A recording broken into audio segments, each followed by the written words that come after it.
Hello and welcome back to the channel. In this video I'm going to talk about my results from game week 1 of the Sun Dream team, and also I'm going to talk about my transfer plans for game week 2. If you enjoy the video, please drop a like and subscribe to the channel to be notified of all the future content that is coming your way soon.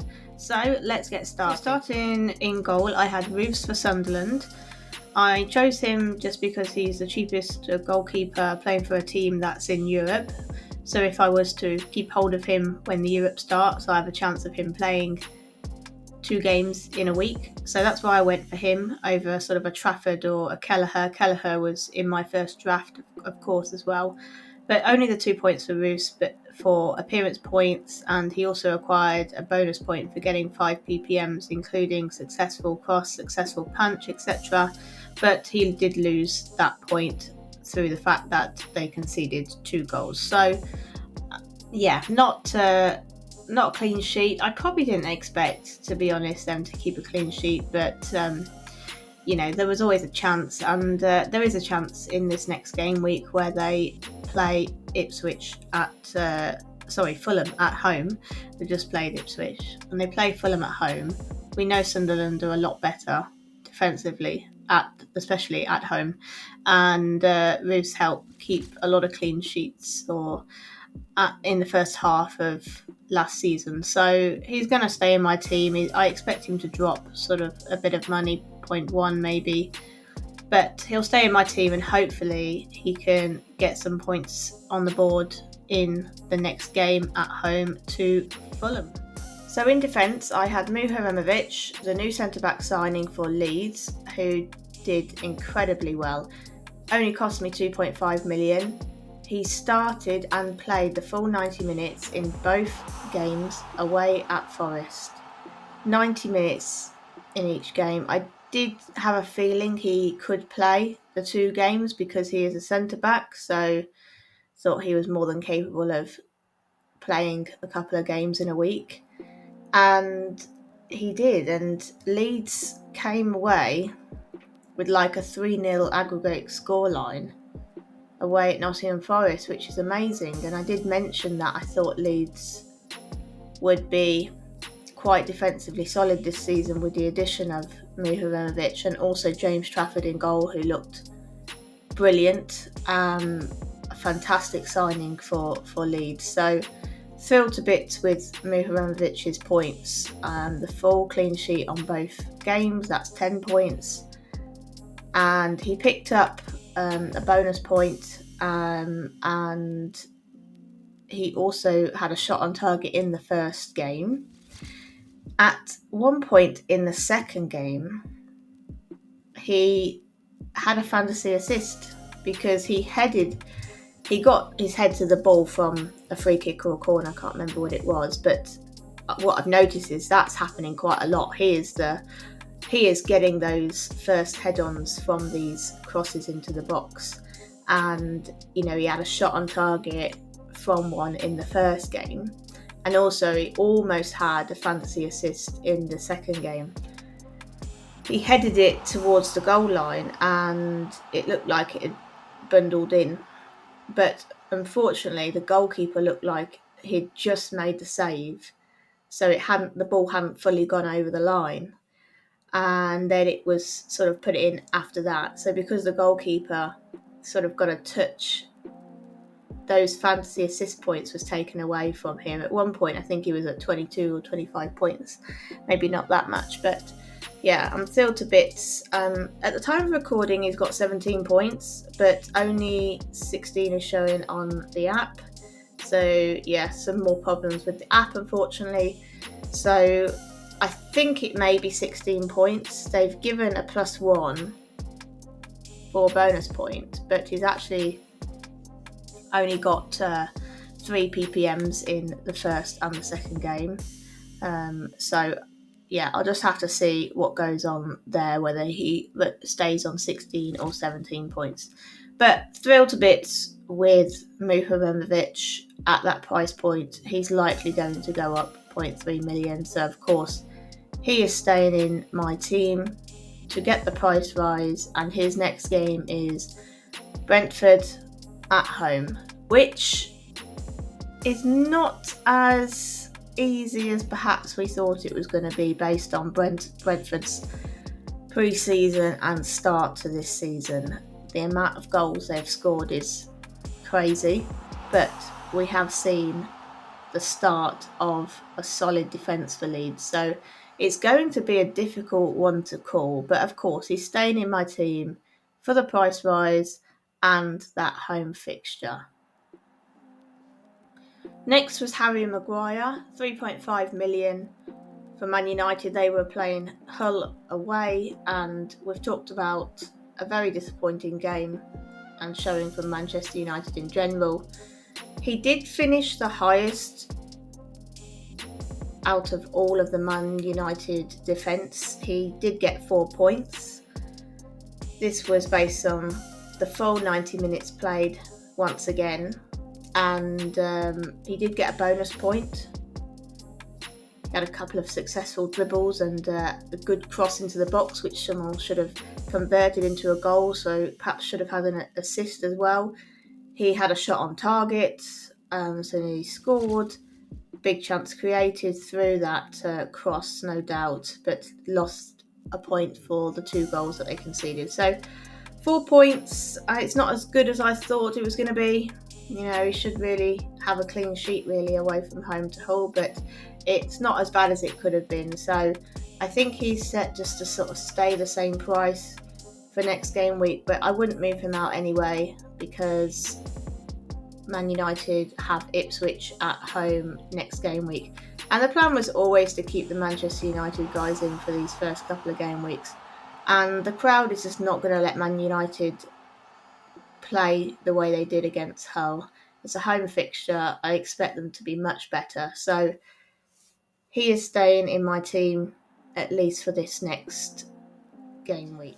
And then we have Gabriel. So clean sheet for Arsenal. Didn't expect anything else, to be honest. At home game against newly promoted Coventry. He did get an early yellow card, which is a shame. So he actually finished on the lowest number of points compared with the other Arsenal defenders. But it is what it is. At least he's got the clean sheet. I think he's going to stay sort of similar price. And he would stay in my team anyway because you know what the Arsenal defence is all about. I'm not going to keep rambling on about it. But of course, he's just that stable player in defence that's going to play every game. So I'm very happy to have invested into him from the start because I don't need to worry now about the addition of Kwanzaa to the Arsenal team.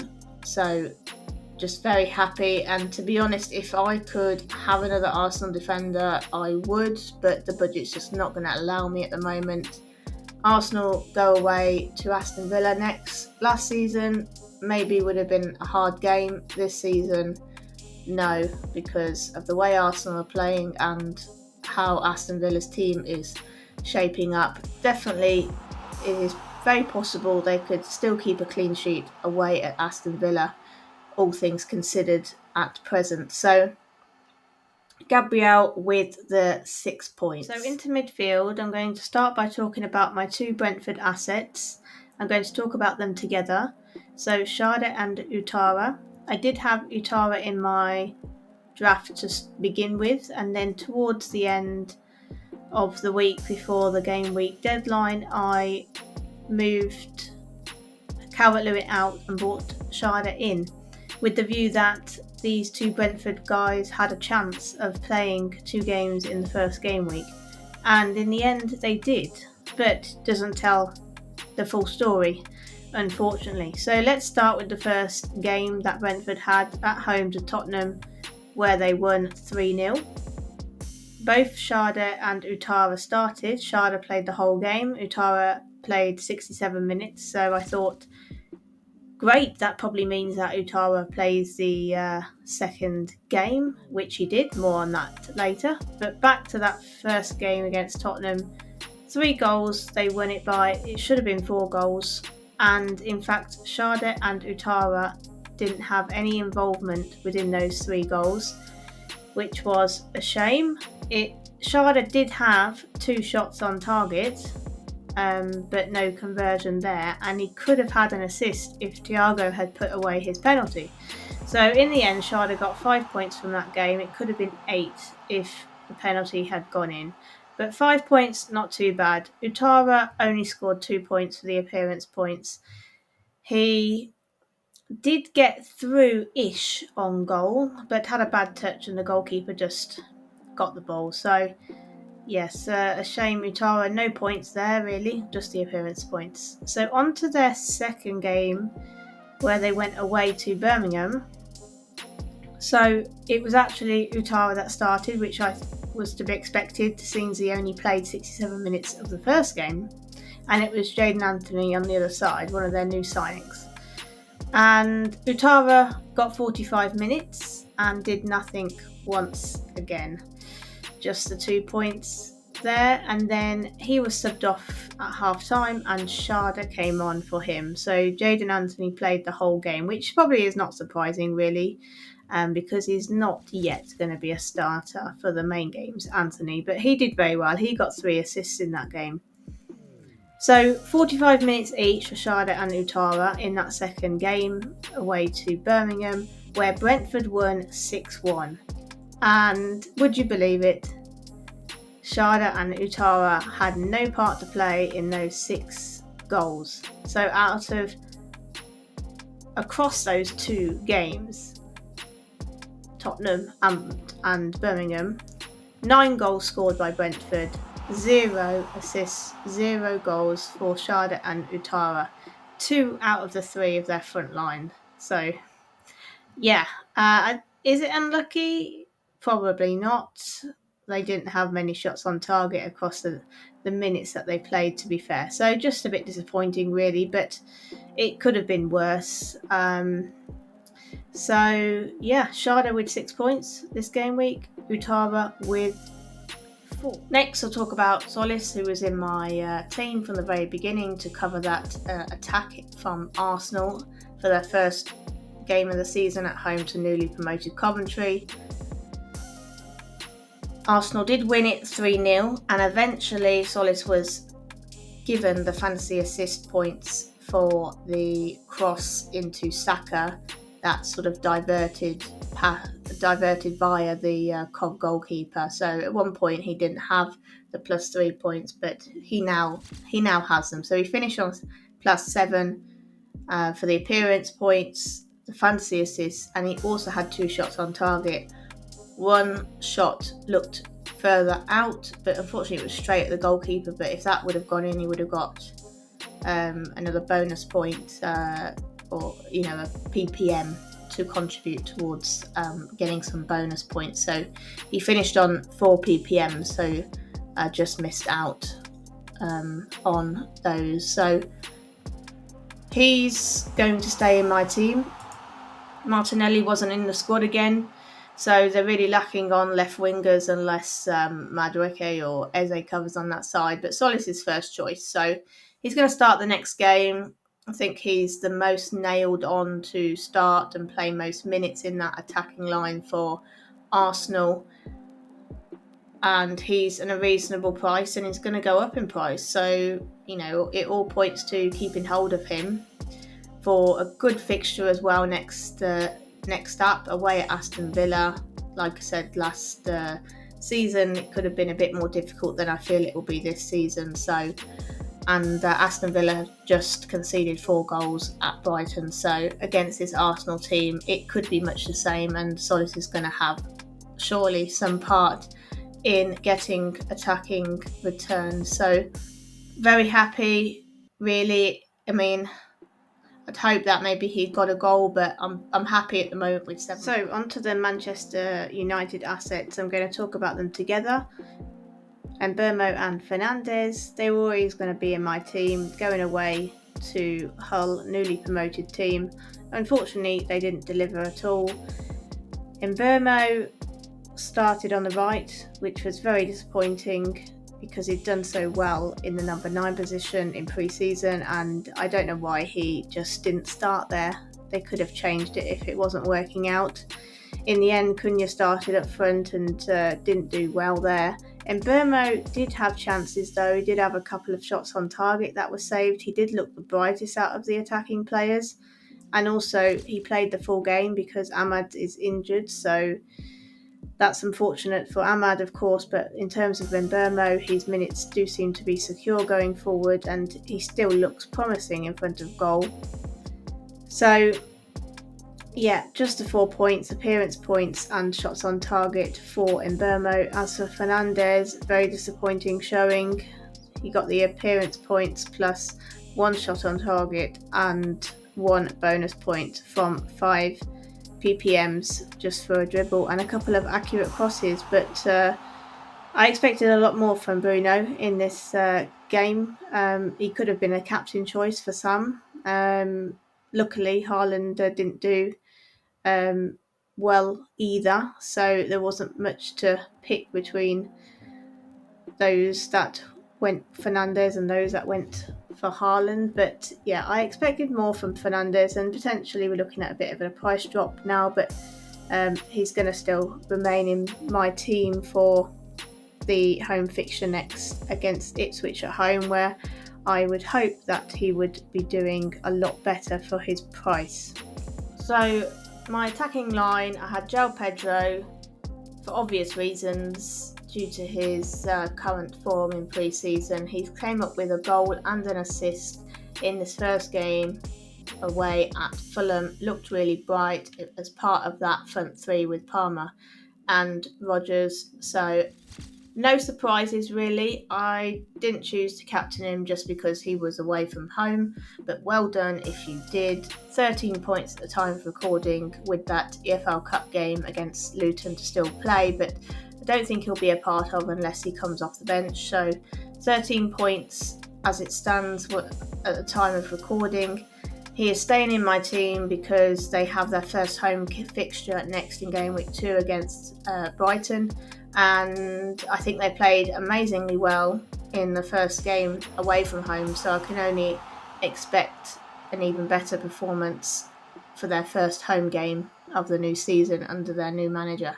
So yeah, maybe even a captain opportunity, Brighton at home, but we shall see. So very happy with Pedro. He's going to stay the same price. Maybe he goes up. It just depends on the end points really. But given he's already quite high, I don't know if the ceiling for increasing price reduces just slightly, but we shall see. He's staying in my team regardless. And then Haaland, who was my captain, who disappointed really. He finished on 8.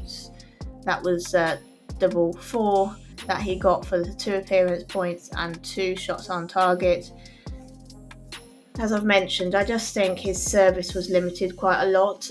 He should have had a goal really, but he just completely messed up what he was trying to do to get the ball in the back of the net. So yeah, even 1 goal, I would have been super happy with that, given he was captain, but it wasn't meant to be. But I'm sure a lot of people put him as captain, so it's not really a big loss. I wouldn't have done anything differently. So yeah, it's Crystal Palace away next. Of course, he's going to stay in my team for the rest of the season, but whether I captain him next week, I'm not so sure.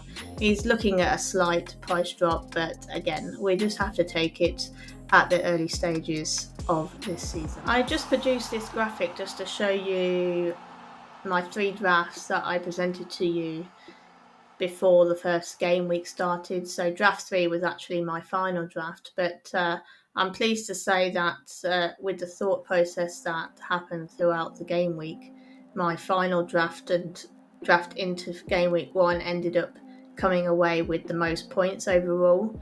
So I transferred out Calvert-Lewin and went with Sharda, who I thought would play a part of a couple of game weeks. So that was sort of a 0.5 difference. And then I also downgraded Wilson to Utara to get Gabriel. So that was a sort of a +1 point game from doing that. But by doing Mosquera to Gabriel, I actually lost that point, but that's fine. So that all equals out. And then in defence, I did have Hume for Sunderland, but I moved him to Muharemovic, who came away with 16, maybe 17 points once the points has been confirmed on the app. So that was a massive plus 11 as well. Overall, from draft 1 to draft 2, draft 3, actually my points that I've acquired have increased. So very happy that my final draft, or my first draft, ended up coming away with the most amount of points compared with the first draft. So if we're saving transfers and looking ahead, which is potentially what I'm going to be doing, so if I keep my team the same, means I'm going to acquire 2 transfers for the next game week to add to the 2 that I would get. So I'd get like 4 transfers to use. So if we look at the sort of fixture ticker for the next few game weeks, so game week 3 and game week 4 really are where we're looking at. So Arsenal have a great run of fixtures from game week 4 all the way up to game week 8. I mean, I think all of their fixtures are probably considered good, seeing how good Arsenal are in general. So I would definitely recommend having an Arsenal attacker and defender in your team. Champions League also starts in game week 3, so for much of their game weeks they will have double game weeks. So more games, more points. Chelsea are not in Europe this season. However, they do have this game week 4 fixture against Hull only, but they don't have a double. But I do think it's still worth a target, home game against Hull. And I am thinking about targeting that fixture and having at least 2 Chelsea assets in my team, budget and transfer allowing. Of course, I already have João Pedro in my team, but I would potentially be looking at either a Palmer or Rodgers to have for that game week 4 fixture. Even though it's a single game week fixture, I do think there is potential they could outscore some players playing 2 games. So that really is the only Chelsea fixture I would target, just because they're not in Europe. So a lot of the game weeks they are only playing 1 game, which is a shame, but they could haul on any given game week, but there's just less of a chance of that happening. You are taking a bit of a risk, but of course it's more than possible. Next we have Palace. So Palace have a great run of fixtures between game week 3 and game week 8, and I was really focusing on targeting Palace. But unfortunately now Sarr doesn't appear to be playing another game for Palace. He's off my radar now, of course, which is a real shame because I would have had him in my team. 95% he would have been in my team for this fixture run. And I don't know what other Palace attackers I could really pick for this fixture run. I want a Palace attacker, but who is there? I mean, Mateta, there's uncertainty around his contract, and he's sharing minutes with Larson. They got Nketiah and McNeil, but they could only play an hour. They have Europe as well, so they'll be sharing minutes, between players as well. So maybe I just focus on getting a defender, maybe. But yeah, bit of a shame regarding their attacking situation at the moment. Liverpool, I mean, game week 2 fixture against Forest, it's okay, but I know Forest have lost their first 2 games at home against Leeds, but I think for the most part they've looked quite good defensively. So I don't think it will be an easy fixture for Liverpool, but of course it's one of their better ones. So game week 2, game week 3 is a focus to get a Liverpool asset in, like Szoboszlai or Wirtz. I'm interested potentially in one of these 2 guys. Szoboszlai for one, just because I think he's going to be on penalties and he's going to get more bonus points. It's going to be more of a 90-minute man over Wirtz. The problem is he was 6 million and he's likely to go up in price following his first lot of points. So it's probably not going to be possible for me to get him in. And I probably prefer to focus on getting Chelsea assets over Liverpool assets. But if you wanted a Liverpool asset, then game week 2 or game week 3 is a great opportunity. Man City have Coventry in game week 3, so it's definitely a target. to have maybe 2 or 3 Man City assets in your team. I obviously have Haaland, but the other attackers that like Semenyo haven't impressed me so far. Of course, they can turn up in any given game, so potentially looking at getting him in for that Coventry game, but they do have Man United away afterwards. Potentially as well, I'm looking at defender, really, for Man City. Again, they haven't been amazing defensively, but if I wanted to target that Coventry game, because I haven't been that impressed with the attack, I could focus on the defence. I think if in the next game week, if Cherki is chosen over Foden, I could potentially consider Cherki for that game week 3 fixture against Coventry, and then they have the Champions League game in the same game week. Just because I think Cherki is just a better asset in this Sun Dream team.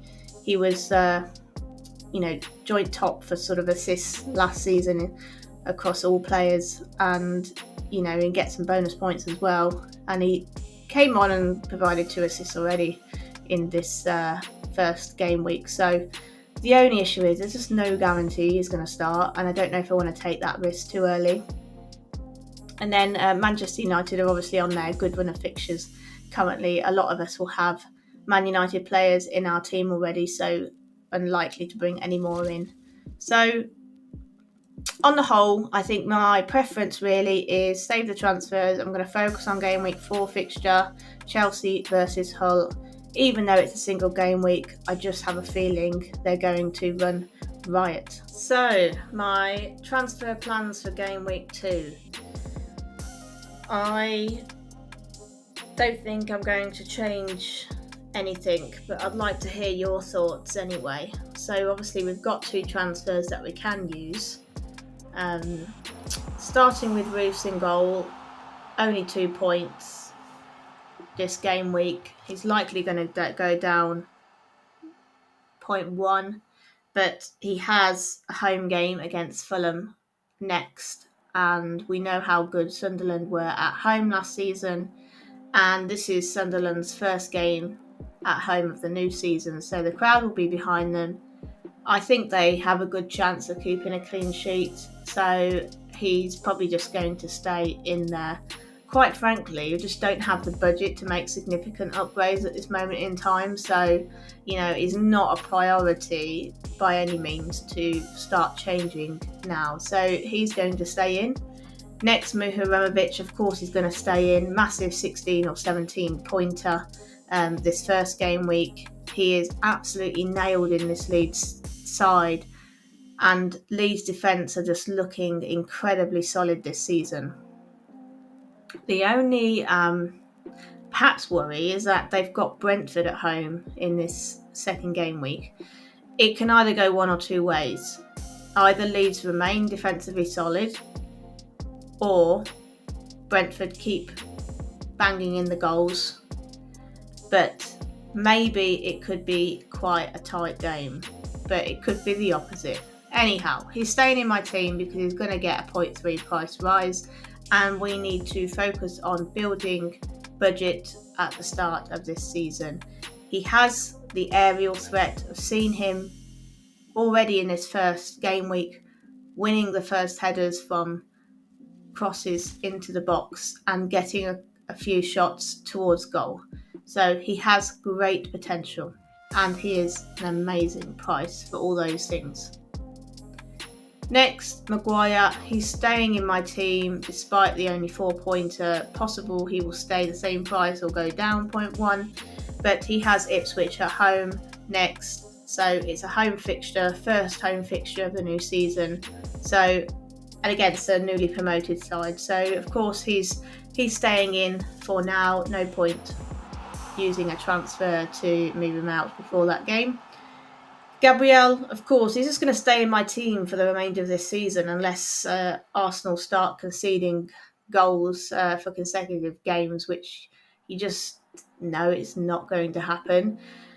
He's got a bit of aerial threat, great defensive numbers, clean sheets are very common, and I think they could quite easily keep a clean sheet away at Aston Villa this season. It's not the Aston Villa of last season, so I think they will absolutely dominate that game. And Aston Villa conceded 4 goals in their previous game. Gabriel could be a part of getting on the score sheet for that next game. Into midfield. So I'm going to start with the ones that are going to be locked in. So Solis for Arsenal.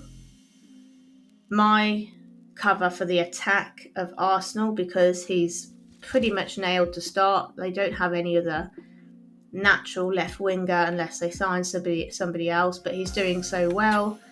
His assists numbers are there. He's also getting in on goal, so I only think he's going to get better. He's going to go up in price, maybe 0.1 as well. And again, play Aston Villa, so there's a good chance of being in on some attacking returns as well for this next game week.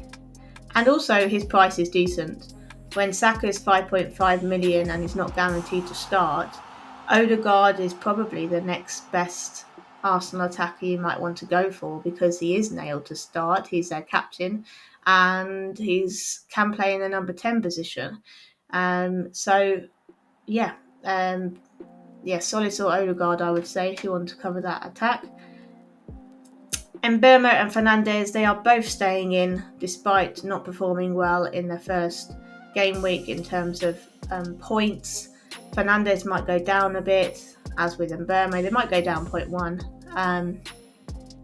But they're obviously going to stay in my team for their first home fixture of the new season at home to Ipswich. So, yeah, there's that chance that they can just repay all of us putting them in our teams for the next game week to hopefully get a bit of budget increase before perhaps considering moving them on. But their third game week fixture is not too bad, away at Everton, and then they have a Champions League match in that same game week. So we will get to know the fixtures for the Champions League some point this week, I believe.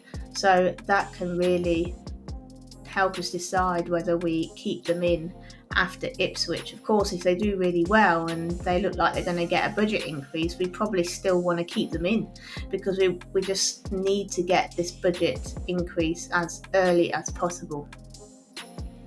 Then finish off with the 2 Brentford guys. So this is where I'm perhaps struggling to decide whether to keep them on for this next game week. I think it is likely I will keep them, because I have looked and I can't find any better alternatives at this price point. I have only 0.5 million in the bank and I just can't find any player that looks any better. I think Sade will stay the same price after his 5.0, or maybe go up 0.1. And he's most nailed for minutes. He likely plays the 90. And Utara could possibly be the one that makes way, because he's not so secured for 90. And he's likely to go down 0.1 because he didn't do much at all in this first game week. They both have a decent fixture, you could say, on one hand, away at Leeds. But Leeds have performed so well so far defensively. But equally, Brentford have performed so well offensively. 9 goals in their first 2 games. But unfortunately, Sade and Utara haven't been a part of those 9 goals. A lot of Brentford's goals have actually come from their defenders. So it's a really tough one to call. I've got 2 attacking Brentford players here playing it against Muhamovic, who's in my defence, who of course is staying in my team for that price rise, and the fact he looks an amazing asset to have at this cheap price. So yeah, very difficult. I think I'm going to hold on to them just because I can't find any other assets that are even better at this point. So let me know if you've got any ideas though. Do you think I should downgrade one of them to, a James Justin or something to try and get the price increase there? But then I've got the 2 Leeds defenders against the Brentford, who have been scoring goals for fun at the moment, and then Leeds, have Brighton away in the next fixture. So I always like to also think about the longer term fixtures, but also about saving transfers as well if I can, because there's fixture swings coming up in game week 3 and game week 4, which I'll talk about. So I would like to be able to have the transfers available, but of course you have to try and build your budget as well. So yeah, always lots to think about. And then we finish in attack. João Pedro and Haaland, they're staying right where they are. Haaland's going to be in the team for the rest of the season. João Pedro has Brighton at home next, so first game of the season for Chelsea, home game rather, and he's obviously done amazingly well, 13 points, so he's going to perhaps go up 0.1, maybe even more. He's going to go up in price. He was always going to stay in my team for that home fixture against Brighton. After that, they do have Arsenal away, but in game week 4, Chelsea have Hull at home, and even though it's a single game week for Chelsea and other players from other teams might have a double game week in that game week 4, I am tempted to have a couple of Chelsea players in here, because I think even if they have one game week, they could absolutely outscore players that have double game weeks. So yeah, I think Pedro's just going to stay in probably until at least game week 4, but we'll see how he does in the next couple of fixtures, because of course we also want to ensure that our budget still is on the rise.